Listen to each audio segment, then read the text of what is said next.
शादी के बाद जब रिया दुल्हन बनकर घर की दहलीज पर पहुंची तो कबीर ने मुस्कुराते हुए उसे अपनी गोद में उठा लिया और पूरे प्यार और सम्मान के साथ अपने घर के अंदर ले आया। कबीर की आंखें एक पल के लिए भी रिया से हट नहीं रही थी, मानो वह अपनी दुनिया को बाहों में समेटे हुए हो। वहीं रिया शर्म से नजरें झुकाए उसके सीने से लगी हुई थी। कुछ दिनों बाद एक दिन कबीर को ऑफिस के काम से मैनेजर के साथ शहर से बाहर एक अहम मीटिंग के लिए जाना पड़ा। मीटिंग खत्म होते होते काफी देर हो गई और लौटते वक्त रास्ते में इतना भयानक जाम लग गया कि खुलने में कम से कम 2 घंटे लगने वाले थे। तभी कबीर के फोन पर उसकी माँ का कॉल आया। घबराई हुई आवाज में उन्होंने कहा कि बेटा, आज मन कुछ ठीक नहीं लग रहा, थोड़ा घबराहट हो रही है, तुम कब तक आओगे? यह सुनते ही कबीर बेचैन हो उठा। उसका दिल जोर जोर से धड़कने लगा और वह बार बार खड़ी देखने लगा। उसने मैनेजर से परेशान होकर कहा कि माँ घर पर बिल्कुल अकेली है, तबीयत भी ठीक नहीं है और हम यहाँ फंसे हुए हैं, अब क्या करें?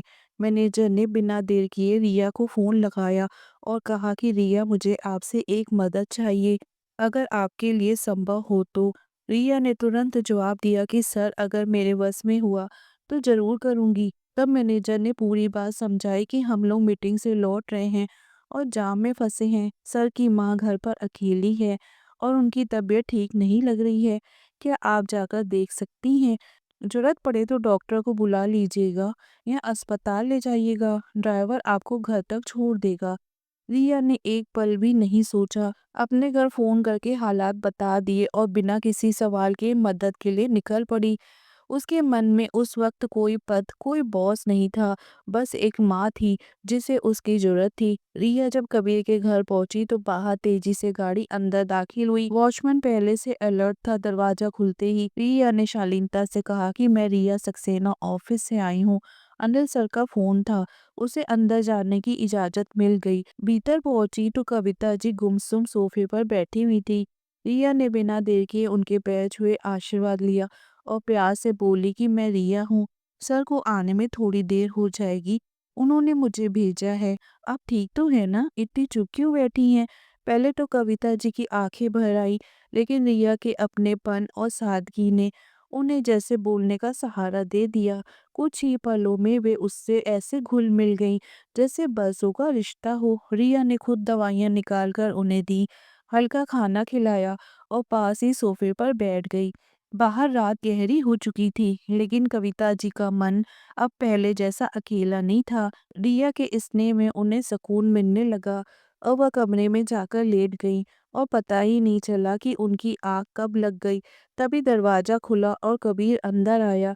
सीधे माँ के कमरे की ओर बढ़ा तो देखा रिया कितने प्यार से कविता जी को कंबल उड़ा रही थी, क्योंकि उन्हें ठंड लग रही थी। वह पल कबीर के कदम वहीं थम गए। वह चुपचाप खड़ा सब देखता रहा। घड़ी पर नजर पड़ी तो रात के 2 बज चुके थे। रिया उठकर खड़ी हुई, हल्का सा सिर झुकाकर नमस्ते किया। कबीर ने धीमी आवाज में कहा, सॉरी रिया, हमने आपको परेशान किया। रिया ने तुरंत कहा, नहीं सर, माँ के लिए किया गया कोई काम परेशानी नहीं होता। कबीर ने उसे गेस्ट रूम में रुकने को कहा, लेकिन रिया ने विनम्रता से मना कर दिया और कहा कि घर वाले इंतजार कर रहे होंगे, ड्राइवर छोड़ देगा तो ठीक रहेगा। कबीर ने साफ कहा कि इतनी रात को वह उसे अकेले नहीं जाने देगा, वह खुद साथ चलेगा।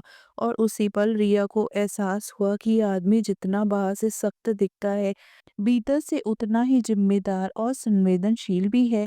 कबीर अपनी महंगी ब्लैक रेंज रोवर खुद ड्राइव कर रहा था और रिया उसके बगल वाली सीट पर शांत सलीके से बैठ गई। वह सादे लेकिन स्मार्ट सूट में बेहद ही सुघड़ और खूबसूरत लग रही थी। चेहरे पर थकान के बावजूद एक सुकून था। जैसे ही वह बैठी उसने सीट बेल्ट नहीं लगाई। कबीर ने नजर पड़ते ही हल्के लेकिन सख्त स्वर में कहा, सीट बेल्ट लगा लीजिए रिया। रिया ने कोशिश की लेकिन बेल्ट अटक गई। तभी कबीर ने गाड़ी साइड में रोकी और झुककर खुद उसकी बेल्ट लगाने लगा। उसी पल उसका हाथ रिया के हाथ से हल्का सा टकरा गया। रिया एक पल के लिए हिचक गई और कबीर भी तुरंत पीछे हट गया। दोनों के बीच एक अजीब सा सन्नाटा भर गया, जिसे शब्दों की जरूरत नहीं थी। गाड़ी फिर तेज रफ्तार से आगे बढ़ी। कबीर की आंखों में चिंता साफ दिख रही थी। उसने ड्राइव करते हुए बिना देखे पूछा, रिया, आपको कोई परेशानी तो नहीं हुई? रिया ने शांत स्वर में कहा, नहीं सर, सब ठीक है। कुछ देर बाद कबीर ने बात बदलने के लिए पूछा, आपके घर पर कौन कौन है? रिया ने सहजता से जवाब दिया, मम्मी पापा हैं सर। पापा की तबीयत ठीक नहीं रहती, उसी वजह से मम्मी भी ज़्यादातर परेशान रहती हैं। यह कहते हुए उसकी आवाज़ में कोई शिकवा नहीं था, बस ज़िम्मेदारी का सुकून था। एक दिन कबीर अपनी माँ कविता जी को लेकर हॉस्पिटल पहुंचा, जहां उसी समय रिया भी अपने पिता को दिखाने आई थी। भीड़ के कारण दोनों एक दूसरे को देख नहीं पाए। तभी कबीर के फ़ोन पर एक ज़रूरी कॉल आ गया और वह माँ को वेटिंग एरिया में बैठाकर बाहर कॉरिडोर में चला गया। इसी दौरान अचानक कविता जी की तबीयत बिगड़ने लगी। उन्हें घबराहट होने लगी, हाथ कांपने लगे और पसीने से तर हो गईं। आसपास कोई अपना न देखकर वह और बेचैन हो गई। तभी रिया की नज़र उन पर पड़ी और उसने तुरंत पास खड़े डॉक्टर से कहा कि प्लीज़ आप इन्हें देखिए, इनकी हालत ठीक नहीं लग रही। लेकिन डॉक्टर ने अनदेखा कर दिया। यह देखकर रिया घबरा गई और तीखी आवाज़ में लगभग चिल्लाते हुए बोली कि आपको समझ क्यों नहीं आ रहा? ये बुजुर्ग हैं और इनकी तबीयत बिगड़ रही है। अगर कुछ हो गया तो जिम्मेदारी कौन लेगा? रिया की आवाज़ सुनकर डॉक्टर हरकत में आया और उसी समय कॉल खत्म करके कबीर भी अंदर आ गया। दूर से उसने देखा कि एक लड़की उसकी माँ के लिए डॉक्टर से बहस कर रही थी। डॉक्टर ने तुरंत कविता जी का चेकअप किया, इंजेक्शन लगाया और उन्हें वहीं बेड पर लिटा दिया, जिससे कुछ देर में उनकी हालत संभल गई। कबीर की आंखें भर आईं, क्योंकि उसे पहली बार एहसास हुआ कि उसके अलावा भी कोई है जो उसकी माँ की इतनी चिंता कर सकता है। वह रिया के पास गया और बोला, थैंक यू रिया, मेरी माँ का ध्यान रखने के लिए। तो रिया ने सादगी से कहा, इसमें थैंक यू की क्या बात है सर। उस दिन के बाद कबीर के दिल में रिया के लिए कुछ बदल गया। रात को वह अपने कमरे में बैठकर उसी के बारे में सोचता रहा और उसे लगा इतनी सादगी, हिम्मत और केयर वाली लड़की ही उसकी जीवन साथी बन सकती है। अगले दिन ऑफिस में रिया नहीं आई तो कबीर का मन बिल्कुल नहीं लगा और शाम होते होते वह रिया के घर पहुंच गया। फोन करने पर रिया ने बताया कि उसके पिता की तबीयत खराब है, इसलिए वह ऑफिस नहीं आ पाई। कबीर ने कहा कि वह बाहर ही खड़ा है। रिया बाहर आई तो कबीर ने उसका छोटा लेकिन सलीके से सजा घर देखा, जहां उसके माता पिता रहते थे और पूरे घर की जिम्मेदारी रिया के कंधों पर थी। कुछ देर बाद जब रिया अकेली बैठी थी तो कबीर ने बिना किसी घुमाव के सीधे दिल की बात कह दी कि रिया, क्या तुम मुझसे शादी करोगी? उस पल कोई अमीरी गरीबी नहीं थी, कोई औपचारिकता नहीं थी, सिर्फ दो दिलों की सच्ची भावना थी। इसके बाद रिया ने धीमी लेकिन टूटी हुई आवाज में कहा कि सर नहीं, मैं बहुत गरीब हूँ, मैं आपसे शादी के लायक नहीं हूँ। यह सुनकर कबीर ने तुरंत कहा, रिया, यह तुम्हें लगता है, लेकिन तुम गरीब नहीं हो। जो तुम्हारे पास है वह आज अमीर घरों की लड़कियों के पास भी नहीं होता। मैंने आज देखा कि तुम्हारे पिता की तबीयत खराब थी, फिर भी तुमने किसी से कड़वा शब्द नहीं कहा। तुम हमेशा अपने काम और अपने से बड़ों का सम्मान करती आई हो।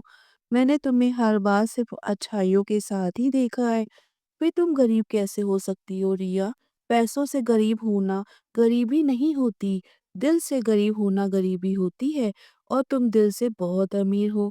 इसलिए प्लीज़ मुझसे शादी कर लो, मैं तुम्हें रानी बनाकर रखूँगा, पूरे घर की भी और अपने दिल की भी।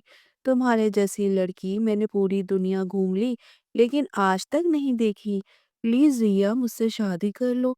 इतना कहकर कबीर की आँखें भी नम हो गईं। तभी रिया की माँ वहां आ गई और कबीर ने बिना एक पल गवाए उनके सामने हाथ जोड़कर कहा, माँ जी, मैं कोई मजाक नहीं कर रहा हूँ, मैं बिल्कुल सीरियस हूँ। मुझे रिया से शादी करनी है और समाज के सामने इसे अपना नाम देना है। इसे अपने घर की रानी बनाकर रखूंगा। इसकी जिंदगी में किसी भी चीज की कमी नहीं आने दूंगा। प्लीज़ मेरी बात मान लीजिए और हाँ कर दीजिए। जब यह सारी बात कविता जी ने सुनी और कबीर से पूछा कि क्या वह सच में रिया से शादी करना चाहता है, तो उनकी खुशी का ठिकाना ही नहीं रहा। क्योंकि कविता जी को भी रिया पहली ही मुलाकात में बहुत पसंद आ गई थी। उन्हें लगा कि ऐसी संस्कारी और संवेदनशील लड़की ही उनके घर की बहू बननी चाहिए। फिर बिना देर किए शादी की तैयारियां शुरू हो गई और तय हुआ कि अगले ही महीने कबीर और रिया की शादी होगी। कबीर ने रिया को पूरी आज़ादी दे दी और मुस्कुराकर कहा, तुम्हें जो भी चाहिए तुम बेहिचक जाकर ले आओ, ये तुम्हारी शादी है। इसके बाद शादी के लहंगे के लिए कबीर खुद रिया को लेकर शहर के मशहूर डिजाइनर मल्होत्रा फैशन हाउस पहुंचा, जहां देश के सबसे महंगे और खूबसूरत डिजाइनर कपड़े बनते थे। वहीं से रिया के लिए एक बेहद ही शानदार लहंगा लिया गया, जिसकी कीमत से ज्यादा उसकी खूबसूरती झलक रही थी। फिर बड़े ही धूमधाम से दोनों की शादी हुई। रिया दुल्हन के जोड़े में इतनी खूबसूरत लग रही थी कि कबीर की नजरें एक पल के लिए भी उससे हट नहीं रही थी। उसकी आंखों में सिर्फ रिया थी और चेहरे पर सुकून और खुशी। कबीर बहुत खुश था और रिया भी बेहद खुश।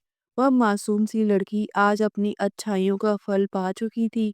उसे ऐसा जीवन साथी मिला था जो उसकी एक मुस्कान के लिए भी बेचैन रहता था और जिसने उसे सिर्फ अपनी पत्नी नहीं बल्कि अपने दिल की रानी बना लिया था। शादी के बाद रिया जब दुल्हन बनकर घर की दहलीज पर पहुंची तो कबीर ने मुस्कुराते हुए उसे अपनी गोद में उठा लिया और पूरे प्यार और सम्मान के साथ अपने घर के अंदर ले आया। कबीर की आंखें एक पल के लिए भी रिया से हट नहीं रही थी, मानो वह अपनी दुनिया को बाहों में समेटे हो। वही रिया शर्म से नजरें झुकाए उसके सीने से लगी हुई थी। उस पल बिना कुछ कहे ही दोनों के दिल एक दूसरे से वादा कर चुके थे कि अब यह रिश्ता सिर्फ साथ निभाने का नहीं, बल्कि उम्र भर एक दूसरे की इज्जत, प्यार और मुस्कान का ख्याल रखने का होगा।